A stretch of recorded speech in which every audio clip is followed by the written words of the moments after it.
শুভ সকাল বন্ধুরা, তোমরা সবাই কেমন আছো? আশা করি ভালোই আছো। আমরাও ভালো আছি। সকালে উঠে পড়েছি পাঁচটা বাজে এখন।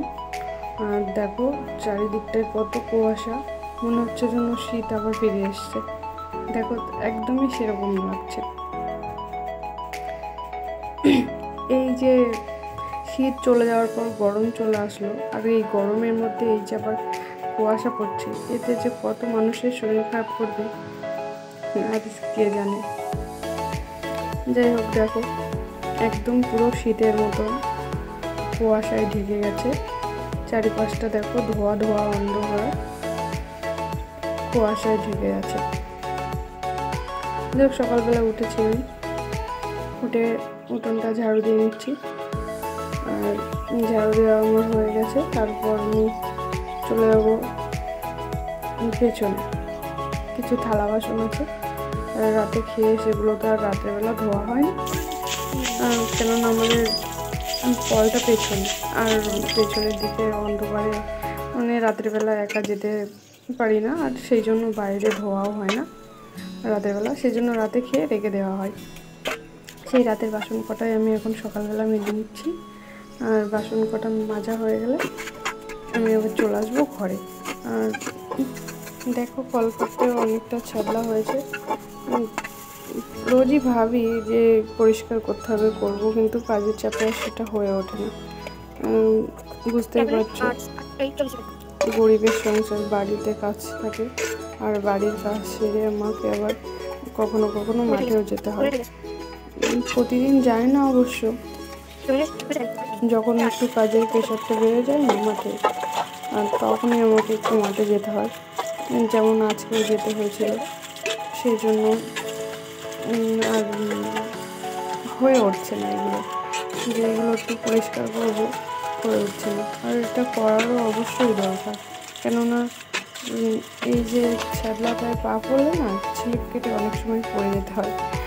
সেই জন্য পরিষ্কারটা অবশ্যই করার দরকার। দেখি কাল না হয় অথবা পরশু করে নিতে হবে। যাই হোক, আজকে তো সময় হলো না বা করতেও পারলাম না। দেখে আমি দেখো ঘরে চলে এসেছি, এসে ঘরটা ঝাড় দিয়ে নিচ্ছি আমি। আর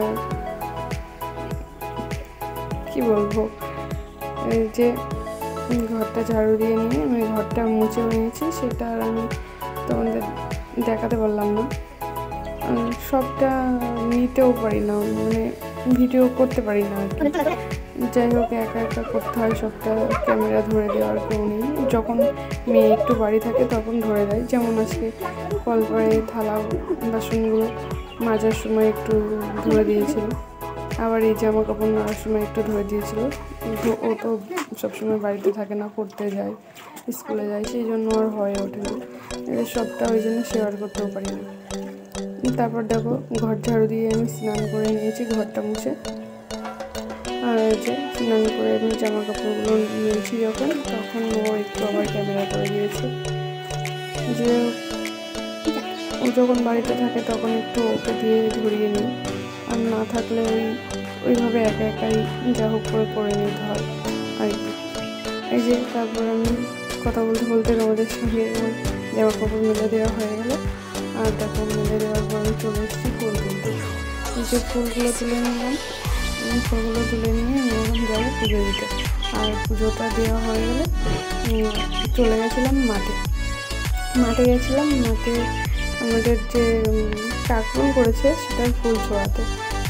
এই যে ফুলটা ছোঁয়ানোর পর আমি আবার মাঠ থেকে চলে এসেছি। এখানেও আমি একা হাতে ভিডিওটা করতে পারিনি, যেহেতু আমি ফুল ছোঁয়াচ্ছিলাম আর আমাকে কে ক্যামেরা করে দেবে, সেই জন্য আর করতে পারিনি। শেষে একটুখানি করেছিলাম। তারপর আমি ওখান থেকে ফুল ছোঁয়ায় বাড়ি চলে এসেছিলাম। আর বাড়িতে চলে আসার পর রান্নাবান্না করে দুজনে খাওয়া দাওয়া করে নিয়েছি, সেগুলো আর তোমাদের সঙ্গে শেয়ার করতে পারিনি। যাই হোক, ওই রান্নাটার পর আমি একটুখানি দেখিয়ে দিলাম তোমাদের একজন কী কী রান্না হয়েছে, এটাই আর কি। যাই হোক, আমার ভিডিওটা ভালো লাগলে তোমরা আমার পাশে থেকো আর সাপোর্ট করো। আর আজকের ভিডিওটা এই পর্যন্তই। ভালো লাগলে লাইক কমেন্ট শেয়ার